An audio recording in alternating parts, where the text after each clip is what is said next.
evaluando el enfoque que estamos adoptando y también estamos viendo maneras en que podamos seguir avanzando. Y eso va a seguir en las próximas semanas. Mi pregunta la hace Caroline Morales. Next question, Caroline Morales.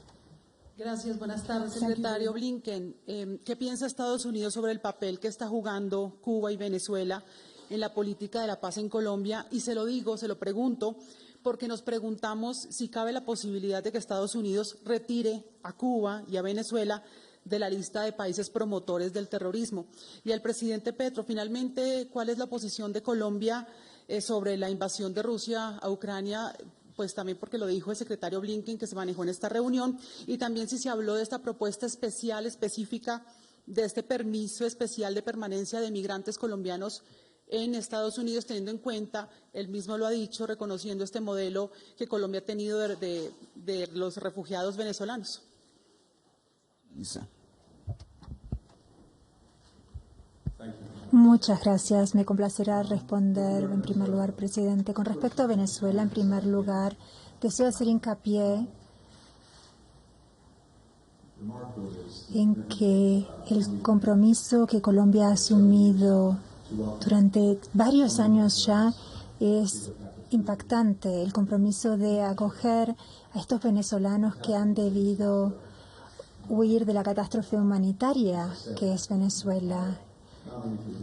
Lo que ha hecho Colombia se ha convertido en un modelo no solo para la región, sino para el mundo. Nuestra esperanza para Venezuela es que el régimen de Maduro y la plataforma unitaria puedan llevar adelante una plataforma, un diálogo que llegue a las condiciones necesarias para tener elecciones libres e imparciales, para restaurar la democracia en Venezuela, para que puedan volver a tener el apoyo de la comunidad internacional y generar un contexto mucho mejor para todos los venezolanos.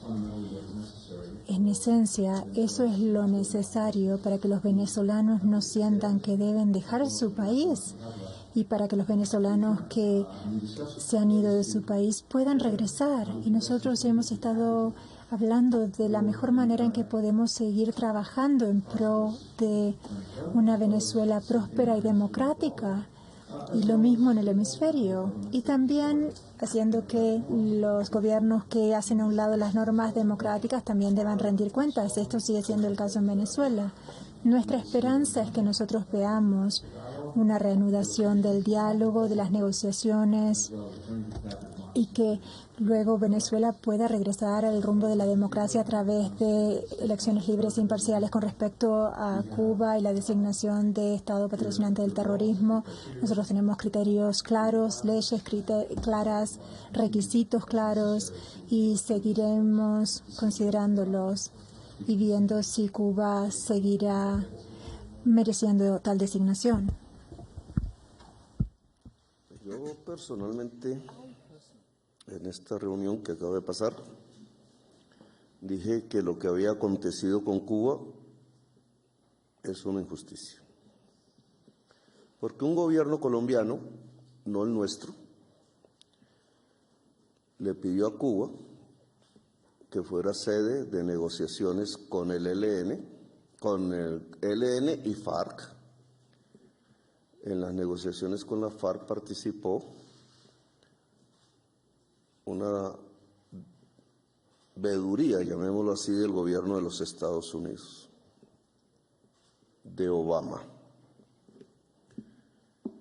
Luego, otro gobierno colombiano le pidió a otro gobierno de los Estados Unidos, el de Trump, que por el hecho de que estaban las FARC y el ELN en Cuba, lo declararan un país que estimula actividades terroristas.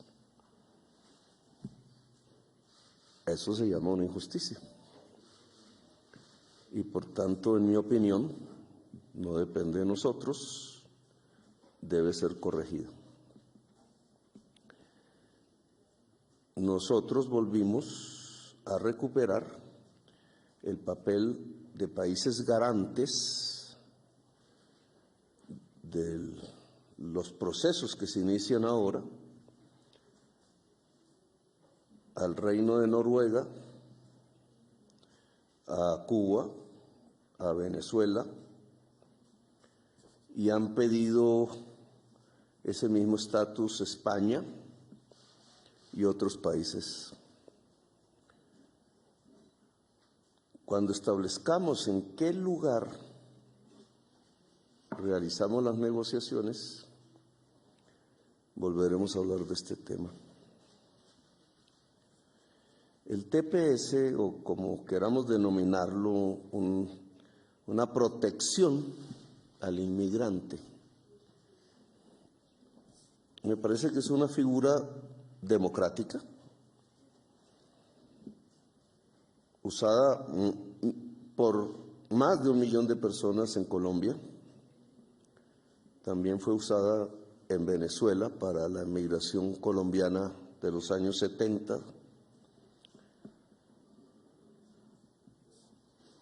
Hay que agregarle la efectiva garantía de derechos. El TPS permite que el inmigrante no se vaya o la inmigrante no la saquen, pero no necesariamente que pueda ejercer sus derechos como ser humano en Colombia. En este tema tenemos que profundizar. La normalización de relaciones con Venezuela nos permite, al menos con la apertura de las relaciones consulares, que los títulos educativos puedan ser homologados rápidamente. Y eso haría saltar el estatus del inmigrante venezolano, sobre todo de la inmigrante venezolana en Colombia. Si la normalización de relaciones produce un cambio migratorio, hay que medirlo a través de nuestra Oficina de Migración. Los datos últimos que tengo es que ya el sentido no es de Venezuela hacia Colombia, sino de Colombia hacia Venezuela. Vamos a mirar eso con más tiempo para hacer una valoración a profundidad. Si la normalización de relaciones produce eso, siempre la decisión libre de la familia venezolana en Colombia es lo respetable. Ahora, yo sí creo que un TPS para colombianos en Estados Unidos es necesario. No lo digo como negociación. No es que porque damos un TPS a venezolanos en Colombia debe haber un TPS de colombianos en Estados Unidos, sino porque es el derecho humano. En la conversación supimos que va a haber unos eventos internacionales, que lo que se pretende es un ordenamiento de lo que hoy es el éxodo que lo produce la crisis climática, entre otras cosas, en todo el mundo, que está produciendo derechizaciones extrañas en los países del norte, que hay que hablar del tema. Nosotros hacemos parte de la organización de la Conferencia Internacional sobre Migración que se realizará en Ginebra. Aspiro a asistir allí. Pero indudablemente este es un tema que no es solo colombiano, no es solo venezolano, es un tema mundial, que cada vez es más agudo por la crisis climática. Estamos hablando de un éxodo humano. Papa Francisco dice con mucha pertinencia que en los éxodos se producen las nuevas esclavitudes. Lo estamos viendo en la migración venezolana a Colombia, la trata de mujeres, la esclavitud de niños de tipo laboral, el uso de hombres forzadamente para el narcotráfico y la inclusión dentro de los ejércitos armados violentos de tipo privado de personas que provienen de la migración nos muestran la realidad de las palabras del Papa Francisco.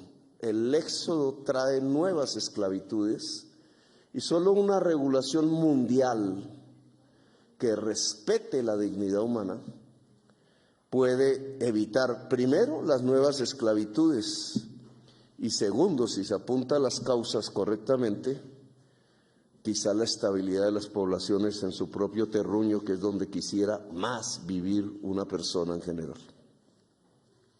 Prefer to live in his or her homeland. Jaime Moreno. Next question, Jaime Moreno. Buenas tardes, presidente Petro. Mi pregunta para usted es, usted mencionó los planes concretos en su nueva estrategia en la lucha contra las drogas. ¿En qué queda la erradicación forzosa manual mientras se implementan estos programas que puede tomar algún tiempo? ¿Qué va a pasar con esta erradicación forzosa en algunas áreas donde ustedes de pronto consideren necesaria? And my question for Secretary Antony Blinken is... Secretario Blinken, el presidente Petro propuso suspender la extradición para aquellos criminales que habían cooperado con la justicia colombiana. ¿Cuál es su opinión con respecto a este nuevo enfoque para la extradición que está sugiriendo el presidente Petro? La erradicación forzosa en cultivos que llamamos aquí industriales. Los cultivos industriales son grandes extensiones de terrenos con cultivos de hoja de coca que no pertenecen al campesinado, que se ven sobre todo en áreas de Tumaco, en áreas ahora de Tibú, en el norte de Santander. ¿Por qué Tibú? Es una buena pregunta. ¿Por qué se desplazó la mayor parte de la producción de cocaína de Tumaco hacia Tibú, en la frontera colombo-venezolana? Pero esos cultivos industriales deben ser erradicados forzadamente. No hay con quién negociar una sustitución de esos cultivos. Y así que lo que pasa es que no van a ser fumigados de manera aérea, lo cual vuelve más peligroso el problema para las personas que hacen la erradicación forzada. Es un costo que tenemos que asumir, pero la erradicación forzada continúa en los cultivos industriales que no son propiedad del campesinado. Ojalá pudiéramos ver allí un método tecnológico que permitiese el surgimiento de la selva después de la sustitución de ese tipo, de la erradicación de ese tipo de cultivos.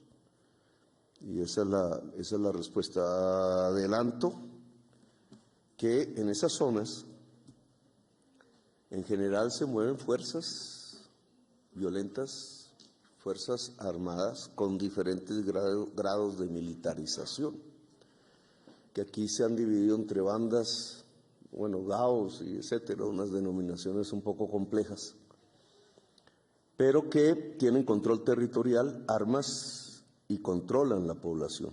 Este tipo de bandas multicrimen, porque no se dedican exclusivamente al narcotráfico, las bandas multicrimen con lazos internacionales, multinacionales, que es un nuevo actor diferente a lo que nosotros llamábamos el paramilitarismo clásico o la guerrilla. Es la complejidad porque el narcotráfico muta en sus formas, tiene una metamorfosis. Todas estas organizaciones han mandado cartas al gobierno hablando de una negociación para desmantelarse, que tendría que hacerse básicamente bajo una ley de acogimiento a la justicia que el gobierno va a presentar al Congreso y que lleva a una negociación con el Poder Judicial, no con el gobierno, y que tiene que ver con la justicia reparativa. Estas fuerzas desmanteladas pueden recibir beneficios jurídicos solo si y solo si hay verdad, hay garantías de no repetición y hay reparación, que en muchos casos son reparaciones ambientales. Hablábamos en la reunión del tema de la minería ilegal, por ejemplo, y su efecto sobre principales ríos de Colombia, que aquí la prensa nacional conoce bien sus efectos. Aquí hay un tema que no hablamos mucho, que es la extradición. ¿Qué pasa si una persona de estas bandas ya solicitada en extradición o que se solicite en extradición hace parte de un proceso de paz en Colombia? Tema que ya surgió respecto a la FARC en unos años pasados y de manera un poco oscura además. Lo que yo he propuesto, lo que yo he propuesto es que integrante en estas cadenas del narcotráfico que decida acogerse a la justicia en Colombia y dar garantías de no repetición, no sea extraditado. Eso depende de mi firma, pero debe depender de una ley, porque no depende de la voluntad política de un gobierno que además va a pasar, sino que debe tener cierta seguridad jurídica. Narcotraficante o que esté en la cadena del narcotráfico que no esté en ningún tipo de acogimiento a la justicia en Colombia, se sigue extraditando, ya ha firmado como 80 extradiciones. Narcotraficante que se haya acogido o que esté en la cadena del narcotráfico a la justicia, pero se burle de las garantías de no repetición y repita, debe ser extraditado, y lo que he propuesto al gobierno de los Estados Unidos es que allá con las mayores penas posibles, porque aquí ya burló un proceso de negociación jurídica. Ese es el process in Colombia. Muchas gracias. Como escucharon de parte del presidente Petro, este proceso continúa.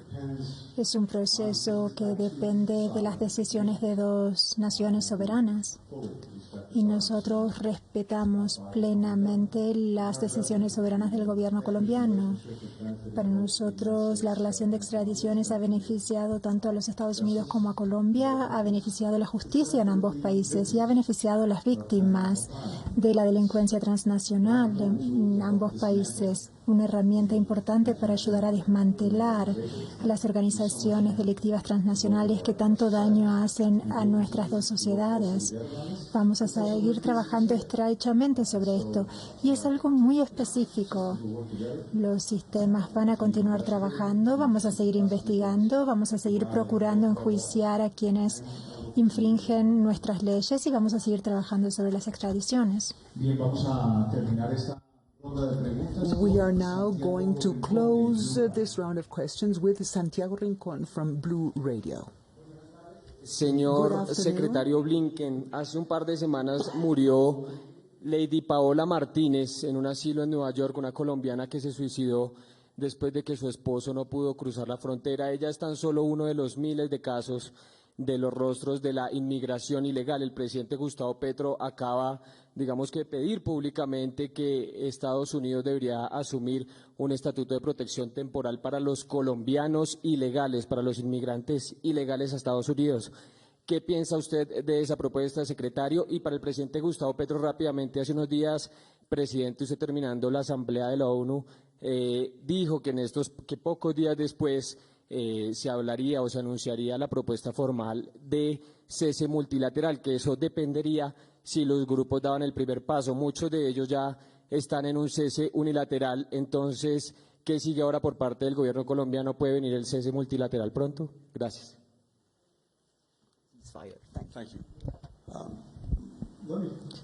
En primer lugar, yo no estoy familiarizado con el caso que usted mencionó, pero permítame volver atrás y volver a algo que dijo el presidente Petro, que es muy importante. Cuando se trata de la migración, nosotros estamos afrontando un reto histórico.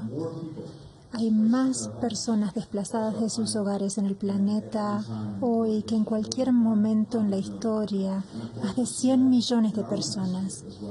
Nosotros lo vemos en nuestro propio hemisferio también, migrantes de El Salvador, Guatemala, Honduras, Haití, Cuba, Venezuela, Nicaragua y otros. Todo el hemisferio se ve afectado por esto. Los países de origen se ven afectados, los países de tránsito se ven afectados y los países de destino, tales como los Estados Unidos, también se ven afectados. Creo que ha habido un cambio fundamental en cómo enfocamos este problema.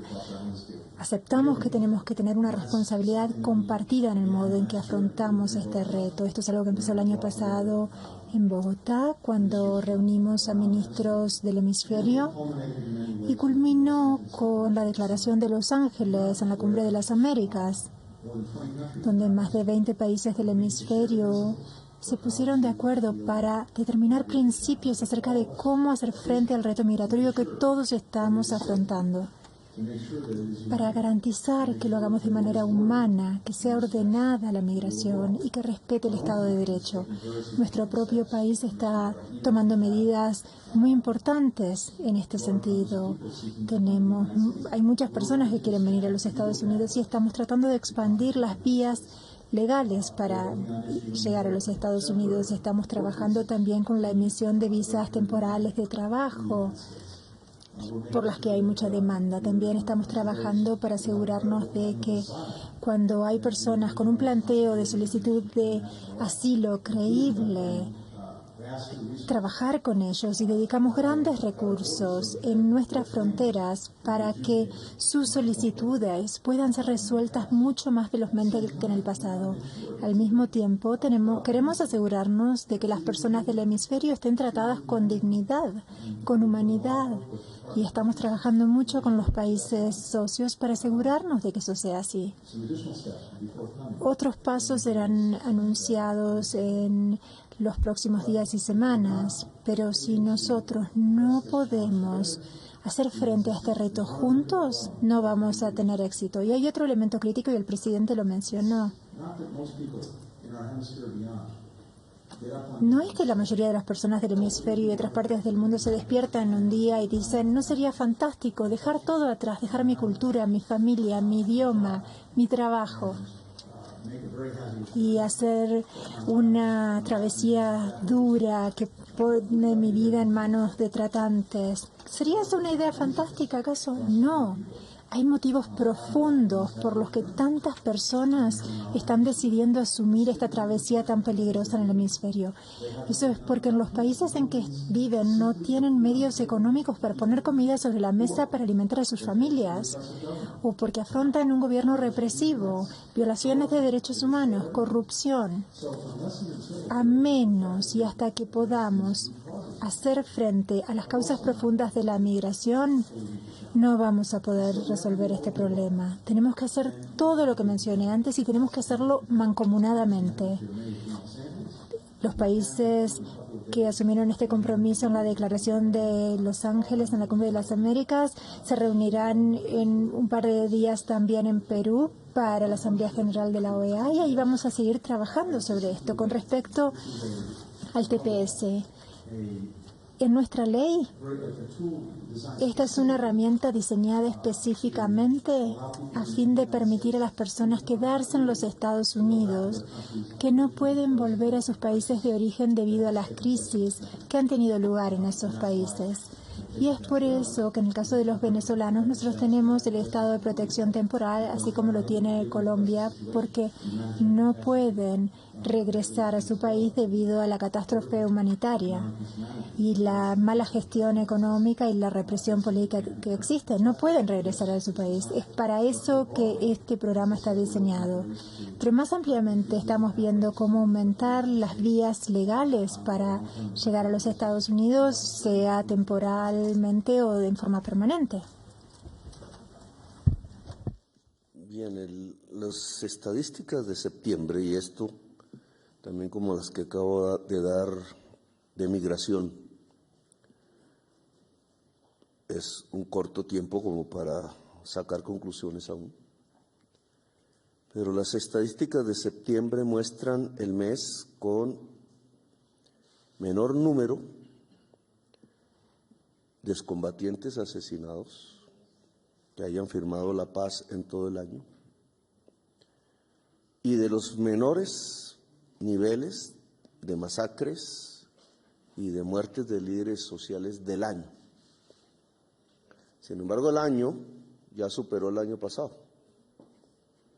Tal la intensidad de la violencia que creció sobre todo en las rutas del narcotráfico, que son rutas de sangre, en este año. Solo lo que tenemos entonces es que después de un alto crecimiento, septiembre baja. ¿Se mantendrá? ¿Es el producto de una atmósfera que se ha construido en el país sobre expectativas de negociación? Yo creo que sí. Sobre la posibilidad de desmantelamientos pacíficos del narcotráfico, yo creo que sí. Ha reducido la violencia en el mes de septiembre. El objetivo del gobierno es que eso se mantenga. No será fácil. No es el cese multilateral, no hay que confundirlo, es una atmósfera de distensión que empezó a construirse, que puede interrumpirse en cualquier momento. El cese multilateral tiene que venir después, porque una pregunta, digamos, inteligente podría ser el cese multilateral, el cese de hostilidades con una organización típicamente narcotraficante. ¿Qué significa? ¿Significa que la dejamos de perseguir por ser narcotraficante? No, significa que ella ha decidido acogerse a la justicia. Y entonces entra en un proceso de desmantelamiento, de negociación, primero jurídica, de beneficios jurídicos versus garantías de no repetición, reparación y desmantelamiento, que obviamente trae aparejado el fin de los muertos, del asesinato, de la desaparición, de la masacre. Ayer se hizo una jornada con la Iglesia Católica, ella tuvo la iniciativa, nosotros la acompañamos, que se llamó No matarás, no desaparecerás, en todo el país. Nos mataron una persona, un militante de mi movimiento político, en Salgar, pequeño municipio de Antioquia. ¿Quién mató a nuestro militante en un pequeño municipio de Antioquia? Yo creo que deberíamos saberlo, que es importante precisamente para lograr que la distensión se prolongue, que podamos llegar a una disminución sustancial de la violencia y que no se transforme en el intento de sabotear estos procesos, llamémoslos de paz total, en una sistemática eliminación de militantes de mi movimiento político, como sucedió ya en el pasado.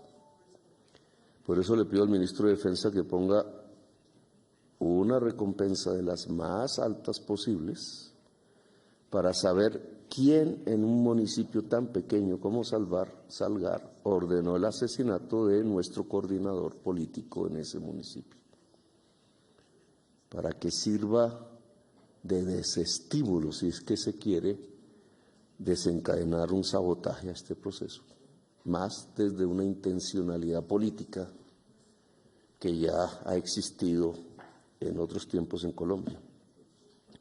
Así que, respuesta, si se inician las negociaciones, lo que se coloca como casi una consecuencia lógica es acabar completamente las hostilidades, que significa no matar, no desaparecer, no masacrar. Gracias. Bueno, creo que hemos terminado. Por su asistencia, feliz tarde.